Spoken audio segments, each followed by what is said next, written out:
Hi guys, welcome back with me again in this channel.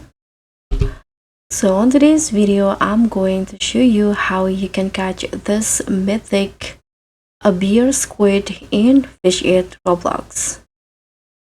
So the abyr squid is one of the mythic fish inside the crystal depths. And through this video, I'm going to show you a guide to catch this mythic fish. So first, for the location, you can get it basically anywhere, but for me, I got the fish while I do the fishing from this exact location. And I'm using my best rod, the element rod, with the singularity bait as the gear. And also I'm using the lock totem. So that's the tips for me. Thank you so much for watching.